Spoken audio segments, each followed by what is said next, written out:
CBN Sustentabilidade, com Rosana Jatobá.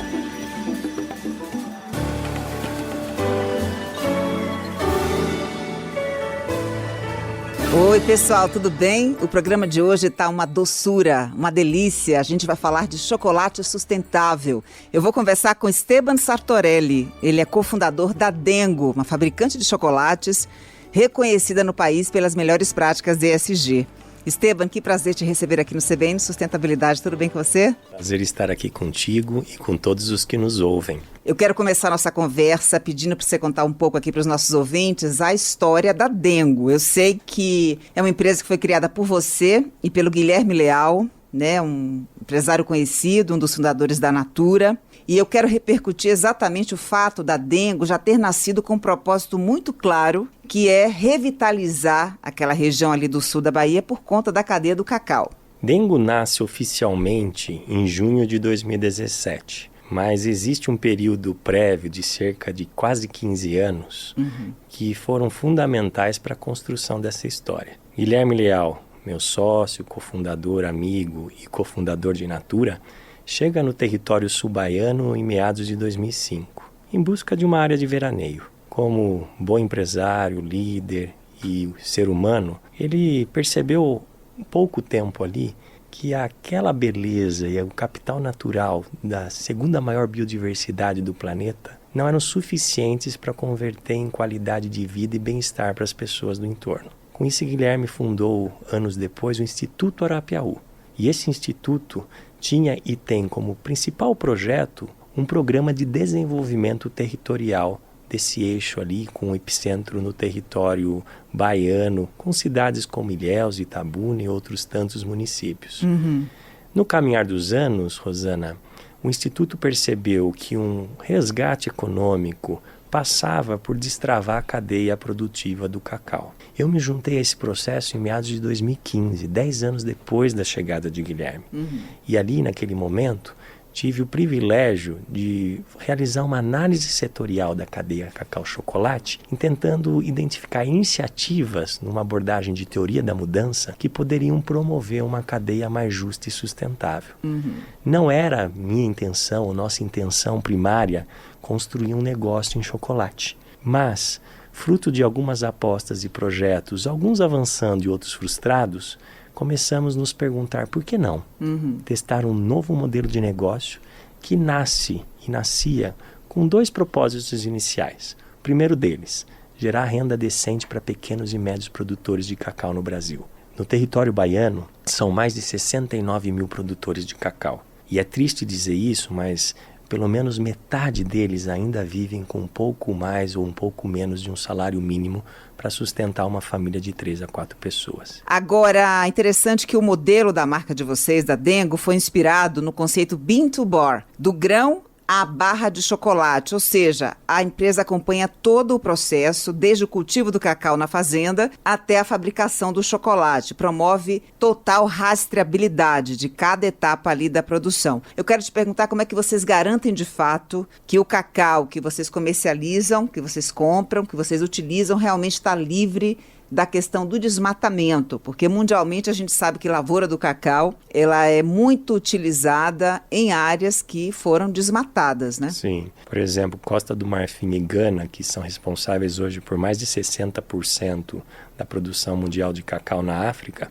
eles hoje, 1/3 a 1/4 de suas áreas florestais já foram desmatadas em virtude da expansão da cadeia cacaueira. No Brasil, essa realidade, felizmente, ela é muito melhor. Hoje, cacau ele não é um agente de desmatamento, muito pelo contrário. O cacau ele é um vetor de regeneração. É comum nós encontrarmos vários projetos no Brasil de recomposição de partido agroflorestal com cacau como principal vetor em áreas degradadas.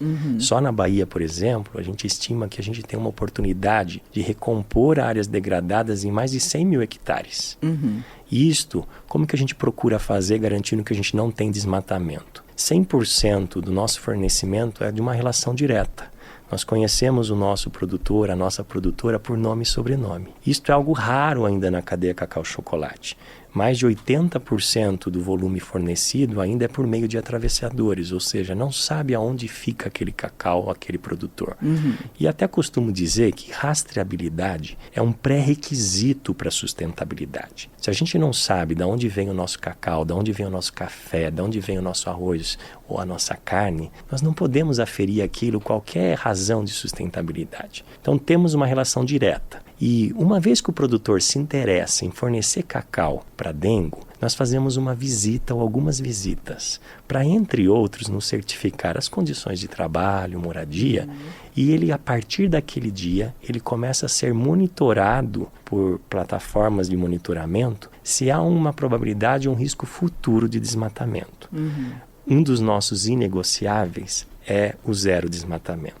Nós nem pactuamos com o desmatamento ilegal, tampouco nós desincentivamos o desmatamento legal também.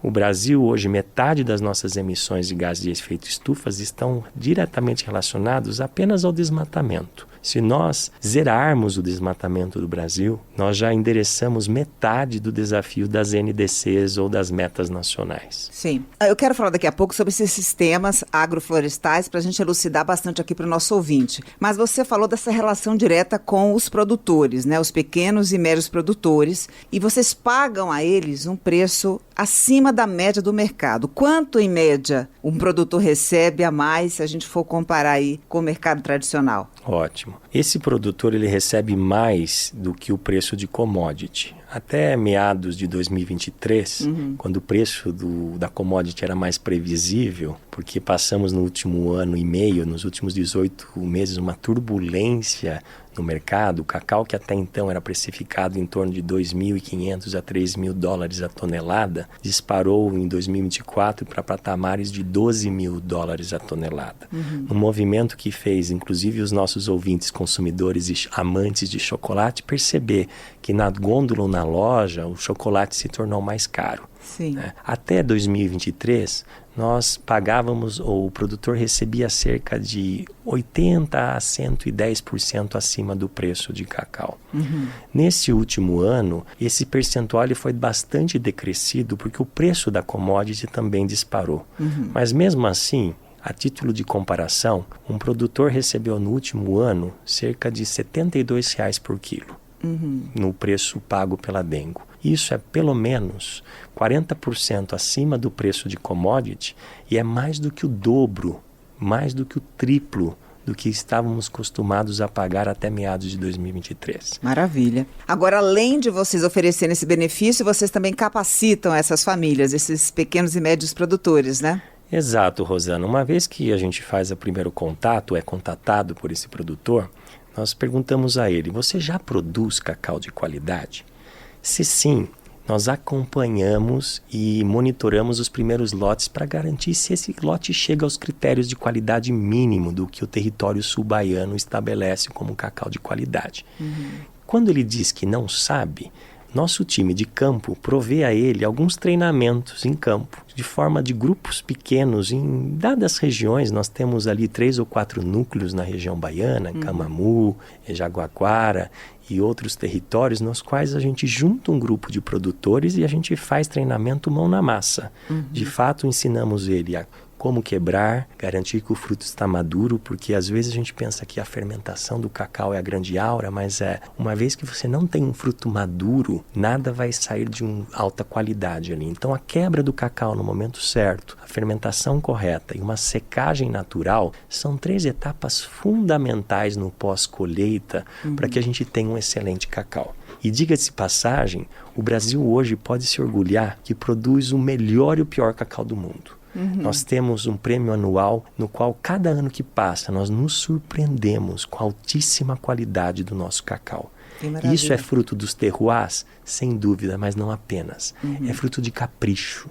É fruto do cuidado, daquele mimo que o produtor faz, tanto durante o período da colheita, como no pós-colheita. A terroir, só para a gente poder elucidar aqui para o ouvinte, são as características inerentes ao solo, né? Aquelas condições ali da fazenda, não é isso? Exato, ao solo, ao microclima que uma dada região possui. Isso é comum no vinho, isso é comum no queijo, isso também vale para o chocolate, para o cacau.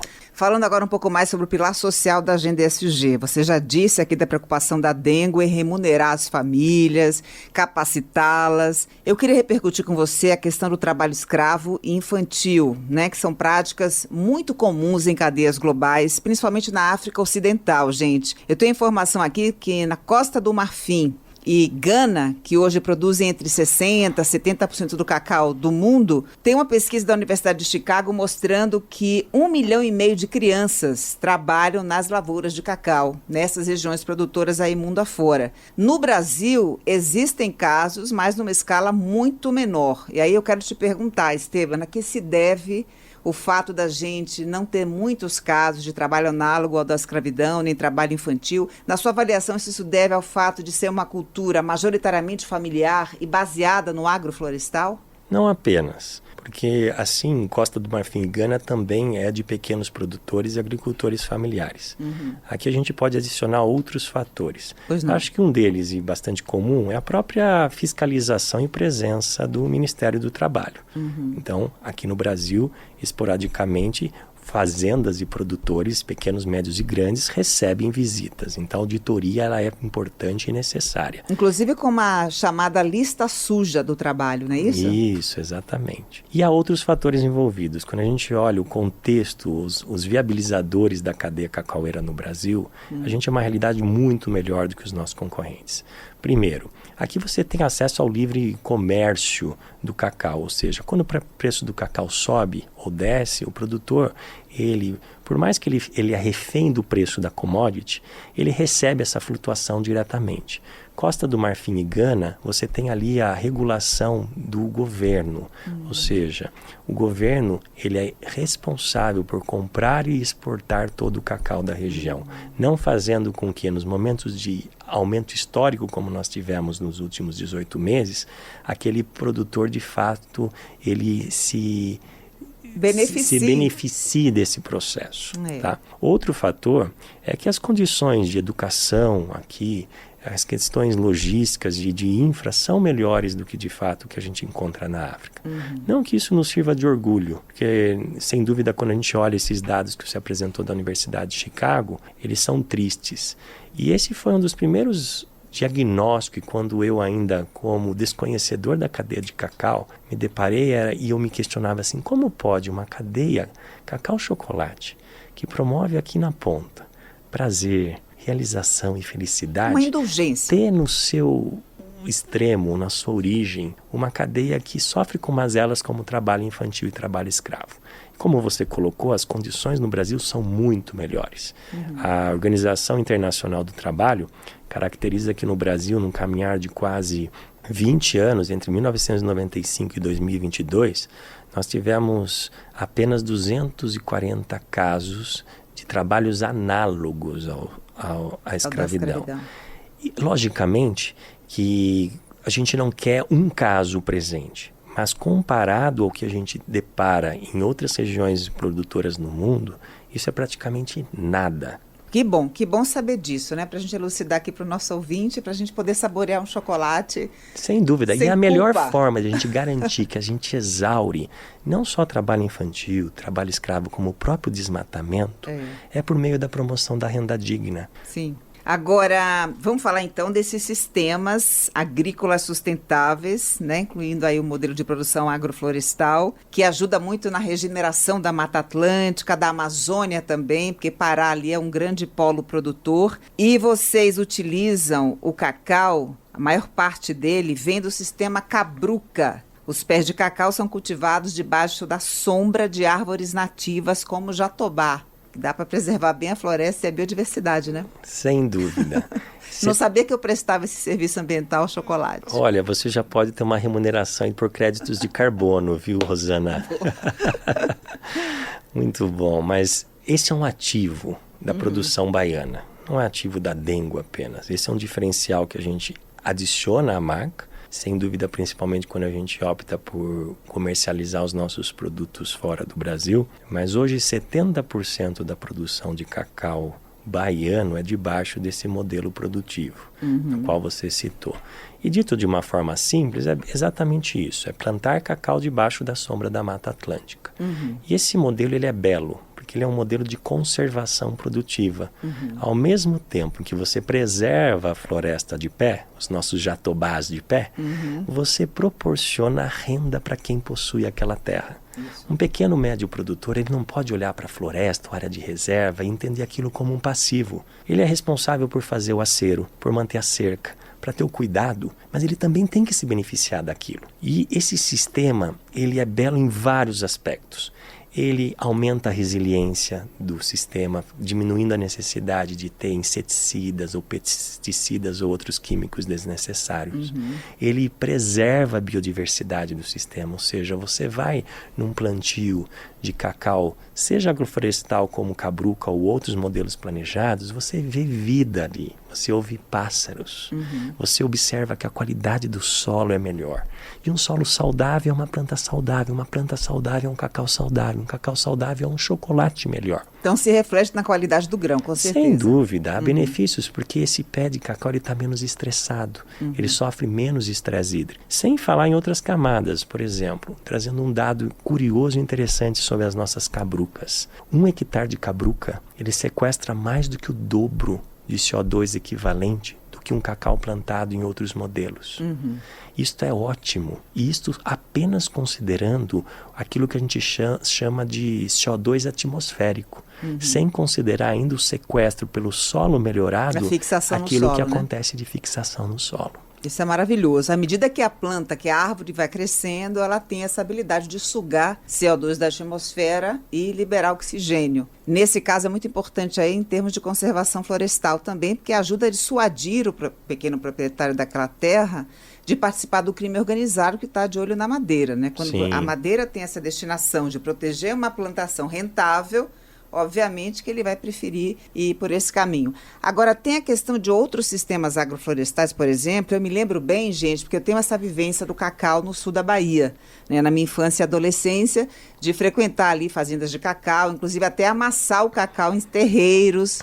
Quem tiver curiosidade, é só assistir aquela novela da Globo, como é que chama? Renascer. Palmeiras, Pri? Renascer. Que mostra toda a dinâmica ali do cacau, né? E aí eu me lembro, Esteban, que eram bananeiras plantadas na fazenda para a gente conseguir esse sombreamento. Isso, e ainda ocorre exatamente isso hoje. A bananeira e a mandioca, por exemplo, é aquilo que a gente chama de ciclo curto no sistema, que tem 2 benefícios diretos. Um gera um sombreamento inicial aos pequenos pezinhos de cacau para que eles não sofram estresse de temperatura absurdo, leve a eles a morrerem, né, diminuir a mortalidade deles por uma seca ou por um excesso de insolação, e gera renda para o produtor num ciclo curto também, gerando um fluxo de caixa de 6 a 12 meses que é interessante. Daí temos o cacau, que pode chegar até ter 1.110, 111 pés por hectare, e temos ainda o dossel de grandes árvores, que faz um sombreamento relativo. Obviamente que o cacau precisa de sol, como qualquer outra planta. Sol é necessário para fotossíntese, e fotossíntese gera energia, que gera produtividade, mas um sombreamento adequado, equilibrado, melhora o balanço hídrico e melhora a resiliência do sistema. Um dos grandes benefícios, além do citado já de carbono, é que a longevidade de um pé de cacau debaixo de um sistema agroflorestal, ele é mais do que o dobro, é 3 a 4 vezes. Você às vezes encontra, Rosana, pés com altíssima produtividade, com mais de seus 80, 90 anos num sistema agroflorestal como o cabruca. Já num sistema convencional, a pleno sol, às vezes com seus 25 anos, 30 anos, aquele pé ele já tem demonstrado um sofrimento, uma dificuldade de alta produtividade. Eu brinco às vezes que é o paralelo daquele que é o bombadinho de academia. Por fora, ele parece que ele está exitoso, autoprodutivo, mas ele tem demonstrado internamente ali uma piora dos seus órgãos. O cacau cabruca ou o cacau de sistema agroflorestal, ele tem uma longevidade, uma saudabilidade por pé, para o sistema e para a mesa, porque como já colocamos, solo saudável, alimento saudável, quando a gente opta por um alimento mais saudável, a gente tem uma vida melhor, uma vida mais longeva. Muito bem. Vamos falar agora das embalagens sustentáveis, né? Que é algo que o setor almeja muito, mas ainda é um grande desafio, sobretudo porque para você embalar o chocolate, você precisa utilizar aquela embalagem laminada que contém alumínio. É difícil reciclar esse material. Como é que vocês estão abordando essa questão? Ótima pergunta. Antes disso, deixa eu só fazer um disclaimer aqui, ou uma observação. Na alimentação, e em outras categorias isso também vale, a melhor embalagem é aquela que não existe. A gente não come embalagem, e é triste dizer isso, mas ainda hoje, principalmente quando a gente pensa no presentear, o brasileiro ainda ele escolhe um produto mais pela embalagem do que pelo conteúdo per se. E a gente precisa ganhar conhecimento disso. E uma das apostas desde o nascimento da marca é a opção de venda a granel. Não é por mero acaso que em todas as nossas operações a gente incentiva a venda a granel. Maravilha. A venda a granel é melhor para o planeta, porque a melhor embalagem é aquela que não existe, e é melhor para o bolso, porque o real por quilo do chocolate a granel, ela é menor, é mais vantajoso para o consumidor. Então, o convite que faço aqui é, se não for um presente ou uma ocasião que de fato requer, opte pela posição ou pela escolha do a granel. É uma inovação que eu falo que é olhar para trás, porque os nossos avós, os nossos bisavós, eles consumiam mais a granel. E é uma escolha consciente para o futuro. Mas, uma vez que existe a embalagem, qual é o nosso olhar? Que ela seja a mais eco-friendly possível ou com melhor ecoconcepção. Então, nós prezamos por embalagens que sejam, na medida do possível, monomateriais, que eliminem plástico tanto quanto possível. A presença de plástico em algumas categorias ainda é abusiva, porque é um ingrediente barato e garante alta segurança alimentar. Hoje, mais de 80%, mais de 90% já do nosso portfólio ele já é livre de plástico. Maravilha. E a gente aposta que nos próximos anos, não é um esforço hercúleo, mas a gente não desiste da batalha de reduzir o plástico àquilo que é o minimamente necessário. Quanto ao alufoil, que é exatamente esse material que você citou, que é meio plástico, meio papel, ele é um produto de difícil reciclabilidade, tem alguns estudos ou algumas aplicações já que são possíveis, mas que de fato exigem hoje, por uma questão num país continental como o nosso, que tem uma flutuação de temperaturas tamanhas, é necessária essa embalagem para garantir que o Dengo ou um bom chocolate ele não chegue derretido em sua casa. E adicional, o Bean-to-Bar ele é reconhecido pelo fato de rastreabilidade, mas tem um elemento que é até mais interessante sobre um chocolate Bean-to-Bar e que muitas das vezes a gente não conhece. O chocolate Bean-to-Bar no mundo, ele é o único que preserva integralmente a manteiga de cacau ao longo do processo. Então, por que um chocolate Bean-to-Bar, ele em geral é mais caro? Por dois fatores. Não é majoritariamente pelos compromissos sociais ou rastreabilidade, é porque ele tem ingredientes nobres. Um cacau e um chocolate Bean-to-Bar, uma vez que ele preserva 100% da manteiga de cacau, a manteiga de cacau é o item mais nobre e mais caro desta cadeia. E segundo, um chocolate Bean-to-Bar, em média, ele leva menos açúcar. E a escolha de ter mais cacau e menos açúcar, ela é mandatória num produto mais nobre e, por sua vez, também mais custoso e mais caro. Então, eu convido os nossos ouvintes aqui a, na medida do possível, quando for olhar a embalagem, olhe ali qual o percentual de cacau que aquele produto leva. Aquela massa de cacau, será que ela é uma massa de cacau com pura manteiga de cacau? Porque a manteiga de cacau ela é saudável. Menos açúcar também é saúde. Chocolate nós não vamos deixar de consumir, mas a gente precisa fazer uma escolha consciente. E por que esse apelo?